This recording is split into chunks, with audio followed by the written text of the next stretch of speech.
वही समझा रहे सबको। बोलो जरा ध्यान से सुनिए आप। जग में रीति अनीति जाने, सो साधन बिच साखी बखाने। कहते हैं कि भाई जग में सभी नर नारी कहते हैं नीत तो जानते नहीं है, अनीत करते, अनीत का व्यवहार करते, अकर्म का। कर्म तो मानो कर्म तो करते नहीं। और फिर वो लोग कहते हैं कि ये साधन है। भाई इसमें कौन सा साधन है? झूठ बोलो, धोखा दो, बेईमानी करो, किसी को मारो पीटो गाली गलौज करो, ये कौन सा मतलब नीत कर्म है? अबे सबके साथ प्रेम प्यार मोहब्बत से रहना चाहिए। अगर हम सब लोगों में आपस में मोहब्बत प्यार हो जाए तो किसी घर में चोरी नहीं होगी। जब 2, 4, 10 आपस में प्रेमी होते हैं, एक दूसरे से प्रेम करते हैं, कभी कोई सामान नहीं उठाते। घर में अगर सब में आपस में प्रेम रहे, चोरी किस बात की? तो प्रेम तो रहता नहीं, तो लड़की चोरी कर लिया, लड़की ने चोरी कर लिया, तो स्त्री चोरी करने लगी, उसने भी छुपा लिया। तो मैंने एक दिन कहा, भाई वो चिल्ला रहा तेरा पति, और मैं कमरे में बैठा हुआ था, और तू आई तो मैं तो ये जानता था कि तू इसमें से निकाल के ले गई, और मेरे सामने चिल्ला रहा कि पैसा कितने निकाल लिया। तो हमने कहा कि तुम अपनी पत्नी को बुलाओ। तो उसको बुलाया, तो हमने कहा इसने निकाला है। मैं तो यहाँ बैठे ही था, सामने निकाल ले गई। कहते तो कहाँ मैंने सामान के लिए निकाला। उस दिन तो सच बोल दिया, क्योंकि मैं उसका गवाही हो गया। और वैसे फिर नहीं कहती क्या मैं नहीं जाता, कौन निकाल ले गया। अब एक स्त्री अपने पति की चोरी करे तो बताओ प्रेम कहाँ रह गया? अब हम तो गवाह बन गए, ये मेरे सामने दिखा, हमको नहीं मालूम था। जब वो चिल्लाया तो हमको पता चला, तो हमने सोचा कि इसमें से उसने सामान निकाला। तो हमने कहा बुलाइए अपनी देवी को। बुलाया तो हमने कहा तूने पैसे निकाले, चिल्ला रहा, समझ गए। तो पहले तो जीत की, अरे सच्ची बात बता रहे, निकाल के तो ले गई है। तब उसने कहा क्या निकाले, तो इतनी बनावट की मैंने सामान के लिए निकाला, नहीं तो उसको बताती नहीं, उसको छुपा के। हालांकि काम उसी के आएगा, कोई दूसरे के काम नहीं आएगा। छुपा के एक पैसा सब्जी में से, इसमें से एक पैसा उसमें से बचा करके कि सब खर्च हो गया। तो जब कभी कोई बीमार होते हैं और आदमी के पास नहीं रहता है तो स्त्री ही करती है, और बाद में वही लगाती है उसमें से। लेकिन अब यह है कि उसने चोरी तो कर ली, ये तो भाव हो गया कि इनको पता न चले, और दूसरे किसी को कहेगा। तो प्रेम भाव तो है नहीं किसी में भी नहीं। लड़का जो है बाप काम कर रहा है, उसमें से चोरी कर रहा है, कहने का हमको नहीं मालूम, हम नहीं जानते, और निकाल लेता है। तो अब देखिए बाप में उसमें तनाव, समझिए, बहू और सास में तनाव सब में। अगर प्रेम भाव रहे, समाज में रहे, घर में रहे, मित्रों में रहे, देश में रहे, जाति में रहे, तो लड़ाई झगड़ा किस बात का? प्रेम से रहो, एक दूसरे से प्रेम करो। तो प्रेम तो है ही नहीं उसके पास, प्रेम नाम की तो कोई चीज़ ही नहीं है। वहाँ तो सूखता है, जो मनुष्य शरीर में जो प्रेम था वो भी सूख लिया। वो कितने काम में, क्रोध में, लोभ में, मोह में, इन सब अहंकार इसमें सब ने सूख लिया। अब वो प्रेम की झलक है नहीं। अब स्वार्थ की झलक चढ़े, स्वार्थ पूरा हो जाएगा। असल बात ये है, स्वार्थ तो फंस गया। प्रेम नाम की चीज़ तो कहते हैं यार भाई, आखिर में पलक राम ये तो तुम बताओ कि भाई साधु इसी में फंसे पड़े हुए हैं, तो बताओ कि तुम भी अंधे और ये भी अंधे, तो रास्ता कौन बताएगा? इनको पार कौन करेगा? ये भी अंधे हो, तुम भी अंधे, कहाँ ले जाओगे? और ये तो अनित कर्म कर रहे हैं, नीत कर्म मनुष्य कर्म नहीं कर रहे हैं, ये पशु कर्म करते हैं। तो ये पार कैसे जा सकते? बोलो। यह विधि संत मुक्ति गोराई, मांस खाई भो पार। अभी बताओ, संतों की तो वाणियाँ हैं, उनकी तो किताबें, उन्होंने तो सच लिखा था। लेकिन अब कहते हैं कि भाई अब तुम मांस खाते हो, संत कहते हैं भाई मुक्ति मिलती है। मुक्ति तो है, यानी स्वर्ग भी है, वैकुंठ भी है, लेकिन जीते जी, मरने के बाद तो आपने देखा ही नहीं। जब जीते जीते नहीं देखा तो बाद मरने के क्या देखोगे? और जीते जी जो देखता हूँ बताता कि भाई वो स्वर्ग है, वो वैकुंठ है, वो मुक्ति है। अब जो जिन लोगों ने देखा कि ये स्वर्ग है, वैकुंठ है, ये ईश्वर का इस धाम है, ये ब्रह्म का धाम है, ये पार ब्रह्म का ये है मुक्ति है, ये जो उन्होंने देखा उन्होंने बताया, तो किताबें तो सही लिखती हैं अपनी जगह कि जिन महापुरुषों ने देखा उन्होंने किताबें और तुम बात करते हो। अब बताओ तुम ये अपहरण करते हो, तुमको सुधार करना चाहिए जिससे मन बुद्धि चित्त है तुम्हारा निर्मल और पवित्र इंद्रियां पवित्र रहे। तो तुम आहार करते हो अशुद्ध है, तो बताओ इंद्रियां काबू में कैसे रहेगी, फिर मन बुद्धि चित्त कैसे काबू में रहेगा, फिर तो विकृत हो गया। अब तुम साधना कैसे करते हो, साधना तो बड़ी निर्मल है, उसका ध्यान और भजन तो बहुत ही सूक्ष्म और निर्मल है। जब इन चीज़ों को पवित्र करोगे तो बैठ जाएगा, तब निशाना बैठेगा तो कुछ कर सकते हो। तो महात्मा ने तो ठीक कहा था, लेकिन जो तुम किताब रखे हुए हो और कहते हो कि मैं नानकपंथी हूँ, तुम नानकपंथी हो। उन्होंने मना किया कि इन सब चीज़ों से कोसों दूर रहना, और तुम उसका वचन करते हो और लोगों को बताते हो उनको, और तुमने कुछ देखा नहीं तो लोगों को कैसे किनारे पहुँचाओगे, उनको कैसे आप मुक्ति दोगे। कहते हैं सब अंधा चले। बोलो ये सब भेखटे मन जानी, साखी शब्द बिच नाही बखान। कहते हैं भाई साखी शब्द में तो कहीं बखान नहीं किया, ये तो इनका मनमुख मन इच्छा, जो उनकी इच्छा उन करने लगे अपने कर्म। अब इनको शिक्षा देने वाला था कोई, शिक्षा देने वाले लेने वाले तो चले गए। अब इस समय पर शोरगुल में नकार खाने में तूती की आवाज़ कहा, जहाँ सब एक्सीडेंट हो गया हो, जैसे अभी बात अभी ऐसे तमाम मर गए, तमाम चिल्ला रहे, अब वहाँ कोई नहीं रहे तो कौन किसकी सुनेगा। वही किसी ने कहा, अकबर बादशाह ने बीरबल से पूछा कि बीरबल ये बताओ कि अगर मेरी और आपकी दाढ़ी में आग लग जाए तो क्या करोगे। बीरबल की भी दाढ़ी थी, बादशाह ने भी रखा है दाढ़ी वो भी, तो क्या करो। कहने लगे हजूर पहले तो मैं अपनी दाढ़ी बजाऊंगा। कहने लगे मेरी, कहने लगे मैं नहीं बजा सकता, मेरी दाढ़ी जल रही तो मैं अपनी बजाने में लगूंगा। क्या आप अपनी बजाइए, आपकी दाढ़ी में आग लग गई तो आप अपनी बजाइए। तो कहने लगे कोई ना हो, कहने लगे जल जाए, हम भी जल जाएंगे आप भी जल जाओगे। तो अपनी आग लगे तो अपनी अपनी दाढ़ी बजाओ, मुसीबत आए तो कौन किसको बचा सकता, कौन किसको था, अपनी अपनी मुसीबत पे करा रहे, कोई किसी का नहीं करने वाला। अच्छा, ऐसे मौके पर जब कभी घटना होती है तो सब लोग फायदा उठाते हैं, उसके सामान को उठा लेते और उठा करके उसको बस चोरी कर लेते और ले जाते हैं सामान को, अब बेचारे रोते रह जाते, कोई सुनने वाला नहीं उस मुसीबत। ये घटना है उनकी। तो यही हाल है, यहाँ सब लगे हुए एक दूसरे को कि आँख बंद हो तो लूट लें। बिलाई क्या करती है कि भाई आँख बंद हो जाए तो दूध खा जाए, तो दूध पर दही पर हाथ मार देती, फौरन खाती, आँख बंद हो जाए। ऐसे सबकी आँख बंद हो जाए। एक तो चोर था बहुत, तो चोरी करता था, तो उसको इनाम रखा सस्ती के ज़माने में 500 रुपये, तो जो भी चोर को पकड़ के देगा उसको 500 रुपये देगा। तो वो बड़े लगे रहे लोग। तो किसी ने अनजान ने, यानी जानता नहीं था, ये जानता था कि ऐसा चोर है, तो पहले के देखो वहाँ पर बैठा हुआ,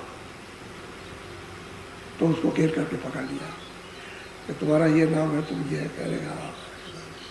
तो एसपी के सामने पेश किया, तो एसपी ने कहा कहते ही बताओ तुम चोरी कैसे करते हो। अरे हजूर क्या बताया जाए। कह लगे कि देखो एक काम करो, हम तुमको माफ छोड़ देंगे, माफ़ कर देंगे। और उस समय पर जो कहते थे लोग करते थे, ऐसा नहीं कि कह दिया उसको सही है, ऐसा नहीं, जो कह दिया एक बड़े अधिकारी ने वो करते थे। उन्होंने कहा हम तुमको छोड़ देंगे, लेकिन एक काम करो, ये औरत बैठी है, एक पोटली थी, उस पर ऐसे हाथ रख के बैठी हुई थी, एक तरह से उस पर ऐसे बैठी थी और सामने बैठी हुई थी। कहने की औरत बैठी है, तुम अगर इसका सामान ला करके हमको दे दो तो हम तुमको छोड़ देंगे। तो कहने लगा कि ठीक है मैं अभी जाता हूँ, 2 मिनट मिल जाएंगे। तो वहाँ से भागा, बड़ी तेज़ी के साथ में धोती खोल ली और उसकी औरत के सामने बैठ करके पेशाब करने लगा। तो घूम करके ऐसे बैठ गई, पोटली छोड़ दी उसने, और वो पोटली करके वहाँ लेकर रख दी। वो बैठी हुई है, पोटली चली गई, तो बैठी कह लगा हजूर हम किसी को मारते घूमते नहीं हैं, हमारा इसी तरह का, हमारे पास ऐसी बहुत सी करामात है, ऐसे करके हम ले आते, हम किसी को नहीं मारा, एक डंडा और थप्पड़ भी नहीं मारा, और सामान ले आया। अब बताओ बैठी हुई अभी और चला गया सामान। अब बताओ जब पीछे घूमी तो चिल्ला रही के बाद सामान को ले गया, तो क्या करेगा। यह है अब इस धोखेधड़ी में सब लगे हुए हैं कि भाई किसी का सामान मिल जाए। तो वो कहते हैं परशुराम, अरे तुम तो कहते थे मुक्ति, तुमने मुक्ति लिए, तुमको मिली मुक्ति। ये जो गाना गाते हो कि मतलब मुक्ति मिलेगी मुक्ति, तो इनको मुक्ति कौन देगा? बहुत प्यार से समझा रहे। और काशी में और बहुत से लोग बैठे सुन रहे हैं उनके प्रश्न का समाधान। और जो नानकपंथी थे उन्हीं के किताब का दृष्टांत देकर समझा रहे। और कोई ज़्यादा उम्र नहीं है, 28-29 साल की उम्र में ये बड़े बड़े विद्वानों को समझा रहे, क्योंकि उनको तो रास्ता मालूम था। वो तो रास्ता दिखाना चाहते थे, लोगों को दिखाने के लिए आए भाई इस तरह से उस मालिक को पाया जाएगा। तो रास्ता पता नहीं, मदद करने आए थे। लेकिन अब यह है कि अज्ञानी, उनको क्या पता है भाई क्या क्या, और क्या मालूम ईश्वर क्या चीज़ है। उनको न ईश्वर का मालूम, न देवी देवता का मालूम, न स्वर्ग न वैकुंठ का। किताबों में जो लिखा हुआ उसको पढ़ देते हैं। अब ये तो है, तो अब कर्म तो वही करते हो। बोलो। सुन कर बूझे ज्ञान विवेका, ये सब खान मान मदले। कहते हैं कि भाई जो कोई सुनेगा सिस्टम में और सुनकर के उसको विवेक आएगा, तब तो पूछेगा भाई रास्ता कौन सा है, ये जीवात्मा कैसे छुटकारा पा सकती है, तब तो पूछेगा। और जब पूछेगा उसको सत्संग मिल जाएगा, पूछेगा तो उसको महापुरुष रास्ता बता देगा, ये रास्ता है चलने का। और नहीं तो सब खान पान में इसी सब कर्मों में लगे हुए, किसी को क्या ये जीव कल्याण कैसे होगा।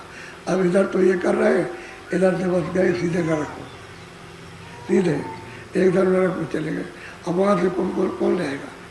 4 खानों में नहीं, 4 खाने तो अलग हैं, तो जेल खाने अलग हैं और बाकी नरक अलग है।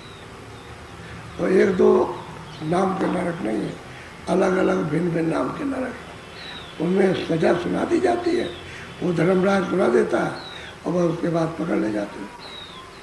तो सिपाही है, उसको तो देवदूत और जमदूत कहते हैं, और सकल सूरत है, ले जाते हैं अब उसे पकड़ते किसमें? लिंग शरीर में।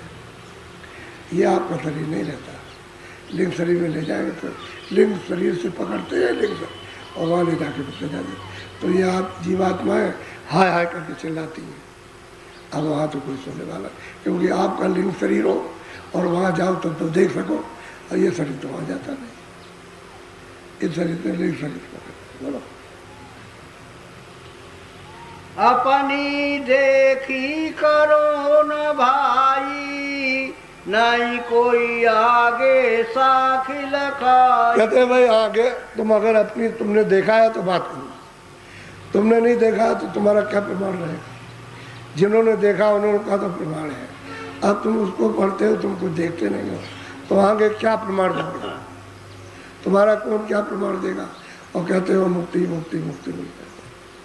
मुक्ति तुमको नहीं मिली और तुम उन पर उस रास्ते पर नहीं चले तो औरों को क्या दे सको? बड़ा साफ महात्मा बिल्कुल सच्ची बात करते हैं। आपको खरी खूंटी लगे वो तो अलग है, लेकिन थोड़ी देर के लिए।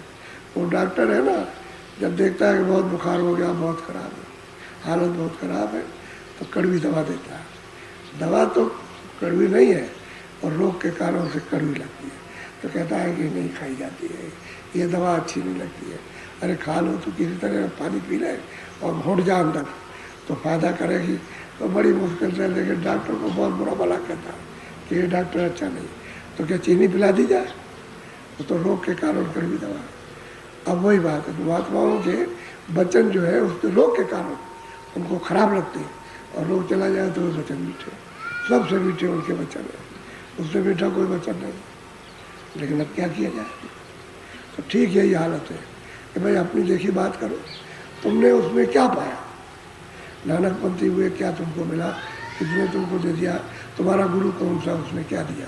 और तुम इतने को बना के बैठाए हुए हो, तो इनको क्या दोगे? बहुत प्रेम से प्रश्न का उत्तर दे रहे। बोलो। संत दयाल दया निधि गावे, दयाहीन नहीं साधक। कहते हैं कि भाई संतों ने तो ये कहा है कि भाई वो तो दया की निधि है, लेकिन साधु को जिसमें दया होनी चाहिए थी, और आप दया से दूर, दया का नाम निशान नहीं। तो आप कसाई का काम करते हो, कराते हो, तो आपको साधु कौन कहेगा? और जब दया नहीं आपके पास में और जीवों पर दया नहीं करते हो, तो आप जीवों को पार कैसे कर सकते हो? ये तो बात हंसी खेल की हो गई। बच्चे जैसे खेल खेलते हैं और जाते हैं बालू में तो मकान बनाते हैं, बालू इकट्ठी करके उसमें खिड़की बनाएंगे, दरवाज़ा बनाएंगे, ऐसे बना के, और बस उधर से पानी आया और बस जो बूंदे गिरी तो बालू बैठ गए, तो रोते हुए चल देते हैं। ठीक यही हालत है कि हम ये सब काम कर रहे हैं और अभी समय पूरा हुआ, सांसों की पूंजी खत्म हुई, बस अब रोते हुए चल देंगे, फिर हमारी सुनने वाला सुन ले। अरे मनुष्य जीवन में ये जो जवानी का जोश है, इसी में कुछ कर लो। बुढ़ापे में और बचपन में आप कुछ नहीं कर सकते।